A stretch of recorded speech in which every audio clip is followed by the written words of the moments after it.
So following a Week 1 win against the New England Patriots, 25-20 for Philadelphia, pushing their record to 1-0. It's a short turnaround to Week 2.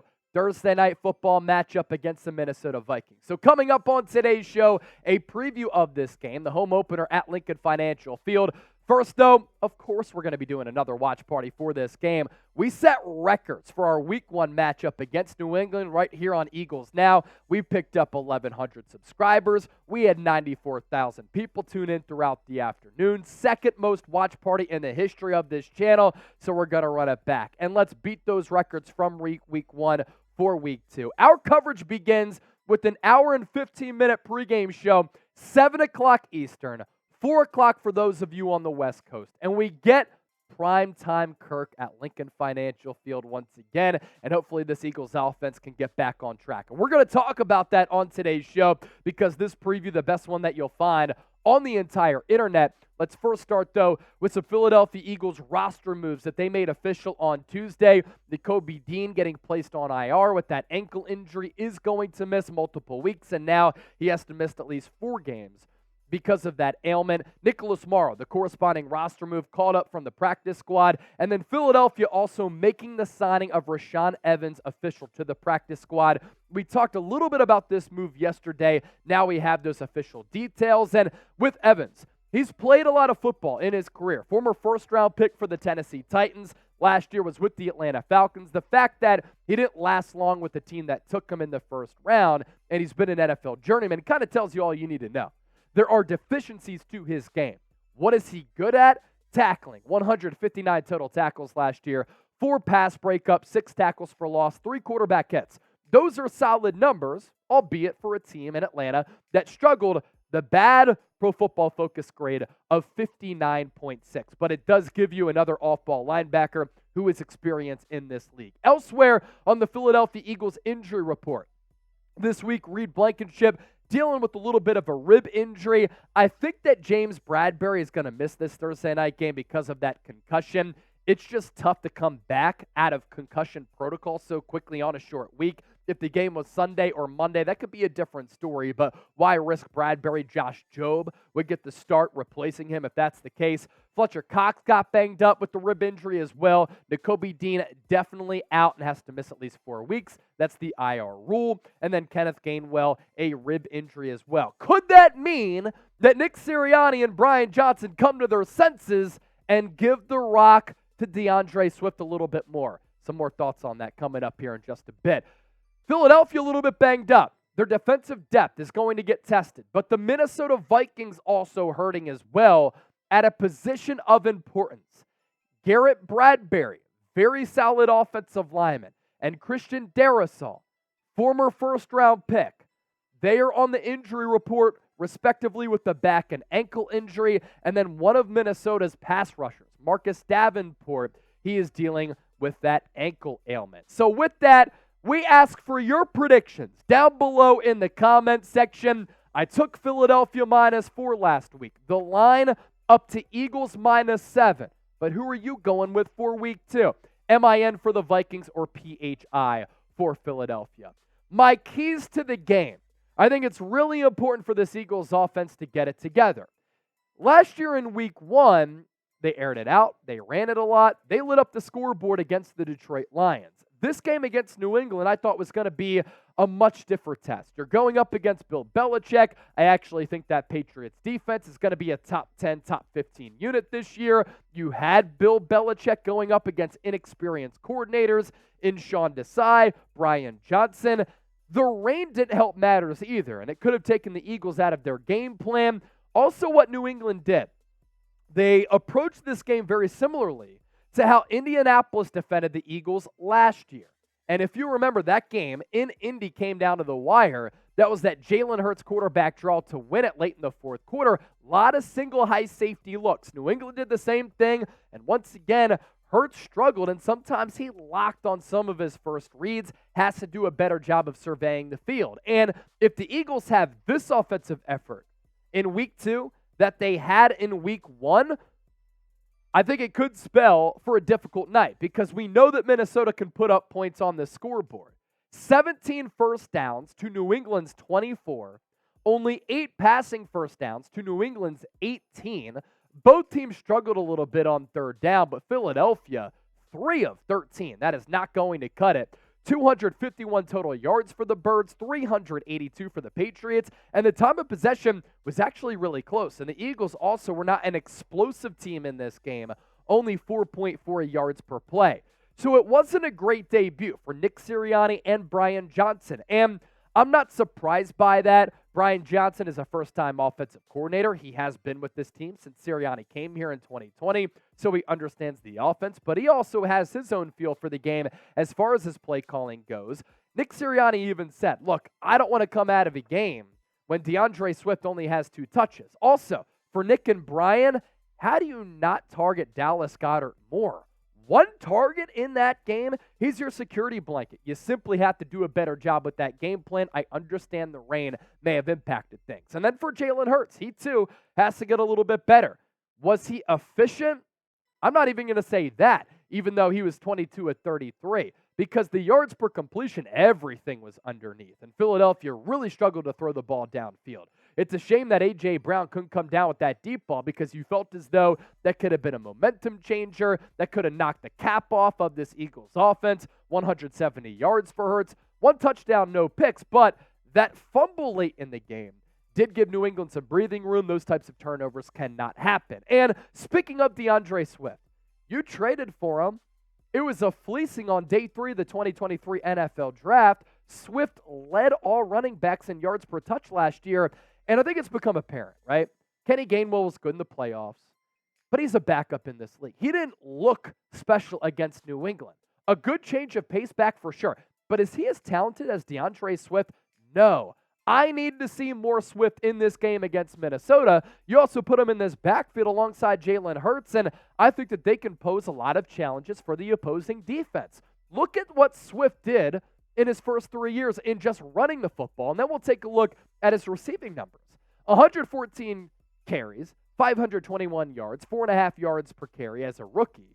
Following year, 151 carries for 617 yards, more than 4 yards per carry. And last year, the workload went down a little bit. 99 carries, 542 yards, but the yards per carry, 5.5. While he hasn't missed a lot of games, he has been banged up a little bit, but look, you're playing running back, right? You're going into the final year of your contract. It's up to DeAndre Swift to remain tough, and I want to see the Eagles at least give him that chance. I thought that was a missed opportunity against New England. Also with those screen passes, that's how you break apart a defense, like the Patriots. And then his receiving production. This guy is capable of catching the ball out of the backfield, and he can do it to a really impressive level. It's so smooth, and when I watch Swift play, everything comes to him easy because he's such a good athlete. So that's another point in this ball game for the game planning purposes for Philadelphia is to simply involve DeAndre Swift and Dallas Goedert a little bit more. You look at the betting line for this game. I think it's pretty interesting because the Eagles, ugly in that Week 1 game against New England.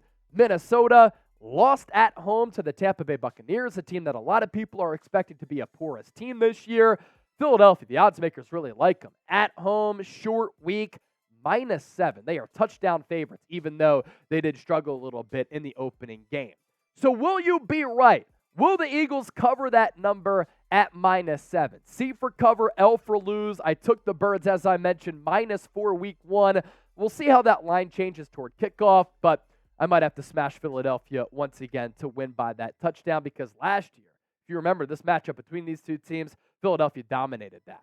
You know what app and which company dominates the ticket game?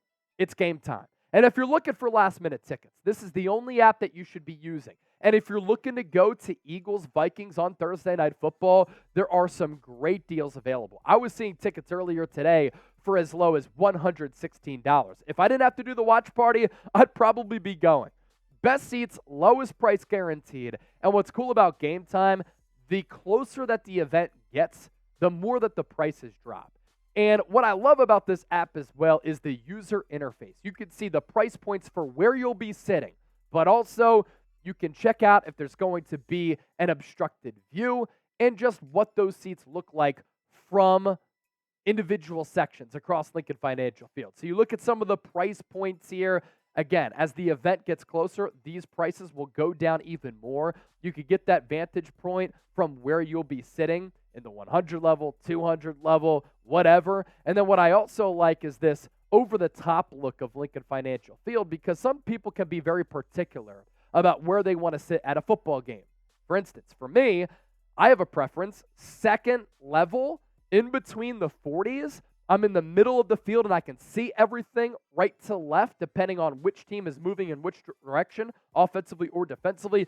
That's my preference here. So you look at another look here with Game Time. If you're looking for Eagles tickets all year long, or even Eagles season tickets, you can find those on Game Time as well. Here's the best deal about it, $20 off if you use our code EaglesChat. Make sure you redeem that code at checkout after you make a profile. We're going to put that link in the comment section. We're going to put it in the description of this video. It's Game Time, $20 off using the promo code EaglesChat. So we'll continue to move forward with our preview against the Minnesota Vikings. More keys that I have. Obviously, if you pressure Kirk Cousins, he's always prone to making mistakes. All defensive linemen and all defenses and defensive coordinators know that across the NFL. But if you pressure Kirk Cousins in prime time, that's when he really throws up on himself. And this Philadelphia Eagles defensive line has an opportunity to get after Kirk Cousins without having to blitz. This is a fascinating stat here. Fastest get-off times in Week 1 across the NFL. Look at how many Philadelphia Eagles are on this list. What this calculates is the amount of time it takes you to get off the line of scrimmage after the ball is snapped. Myles Garrett, fastest get-off time at 0.58 seconds. Josh Sweat right behind him, 0.59. So the Eagles preach get-off because it allows you to get that first step to beat the offensive lineman and win your matchup, and it's reaping dividends here. Jalen Carter, the rookie, 0.68. Hassan Reddick, 0.7, tied with Nick Bosa. Yannick Ngakoue, 0.72. How about Fletcher Cox and Milton Williams at 0.72 as well? And in specific, Fletcher Cox and Jalen Carter, they are well over 300 pounds. Yet, among the top 8 get-off times in the NFL in Week 1, you had 3 big dogs, but 3 big dogs, or 2 big dogs in Jalen Carter and Fletcher Cox, as well as Milton Williams, who's a little bit slighter. And with Kirk, Week 1, he put up his usual numbers, but you can't lose to the Tampa Bay Buccaneers. Week 1 at the crib, completed 75% of his passes, 344 times. He threw it a ton, 2 touchdowns, 1 pick, but you pressure Kirk Cousins and you can force him into a mistake. What does that mistake do? Lead to points on the other end, a momentum changer. And teams that lose the turnover battle, they lose between 70 and 80% of football games at the NFL level. More Vikings offensive numbers against the Bucs. Total offense, 369 yards. So they could barely run the football at all because almost all of those yards, a byproduct of Kirk Cousins, 328 of them. They did get rid of Dalvin Cook, so that's of note. Rushing yards for Minnesota, 17 carries, 41 yards. To my point, and this Eagles defense, I thought was pretty solid against the run Week 1, especially Jordan Davis and Jalen Carter. So you stop the run, you force Kirk to throw it, and then you get that pass rush working. That could aid Philadelphia here. 3 turnovers for Minnesota. Time of possession, only 29-21. Another key, and this comes down to an individual matchup, Darius Slay against Justin Jefferson. The real ones know what happened last year at the Link in primetime early in the season when Slay put the clamps on Justin Jefferson. One of the best jobs that any quarterback's been able to do against JJ. 12 targets for Justin Jefferson. 6 catches. It's very rare that you target him that many times and he has that few grabs. Only 48 yards, no touchdowns. He also wasn't explosive getting downfield. A long reception of only 11 yards for Justin Jefferson. It was one of the finest games that Darius Slay has played in his NFL career, and he would probably tell you that as well. I'm also going to have my eyes on the Vikings interior offensive line against the Eagles interior defensive line. The inside of that Vikings offensive line is a weak spot on this offense. And the interior of this Eagles defensive line, they could take over the game. Fletcher Cox was awesome in Week 1. So too was Jalen Carter and Jordan Davis. Milton Williams, one of the fastest get-off times as we talked about. And at the interior here, you have Ezra Cleveland, You have Ed Ingram, but you also have an injured Garrett Bradberry. And also, I know this is on the exterior of the offensive line, but Christian Darrisaw banged up a little bit. Nolan Smith, Hassan Reddick, Josh Sweat, Brandon Graham, Derek Barnett, an opportunity for a big day there. And I just love the overall talent gap between the Eagles' defensive line as a whole, especially on the interior, against that Vikings offensive line, especially in the interior. That is how you can win this football game. Couple more matchups here that I want to get to before we wrap up our preview. I highly doubt that James Bradberry is going to play. As of this recording on Tuesday night, he is in concussion protocol. Status to be determined. But if he can't play, Josh Jobe will be matched up against Jordan Addison, first-round pick out of USC. Addison's a really good player. He can run fast. He can drive fast. Josh Jobe, a backup cornerback who's the Eagles' top outside cornerback. So that's a really good matchup there. And then TJ Hockenson, very, very good tight end who just got the bank, right? He's going to be going up against these Eagles linebackers who really did struggle in week 1 against New England. Did anybody get that fast driving joke? If you did, appreciate you. No excuses here for Dallas Goedert. In no world should he only have one target in a football game. And I'm not blaming him if it sounded like that. I am blaming Nick Sirianni and Brian Johnson. He's one of the best all-around tight ends in the NFL. He helps your red zone offense. Sometimes, if the perimeter gets taken away, you can attack in between the numbers, in between the hashes. He could be a guy who can pick up yards after the catch for an easy completion to get Jalen Hurts in a rhythm in which he wasn't in week 1. Has to have more than one target in this football game. So predict the score. Vikings, Philadelphia Eagles. Who are you going with? Week 1, I said 24-20 Birds. Final score was 25-20. In this game, I'm going Philadelphia 28, Minnesota Vikings 23.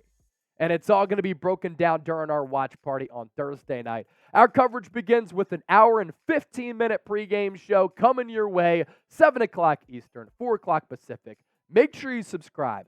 Turn on those notifications. Therefore, when we do go live, you will be notified.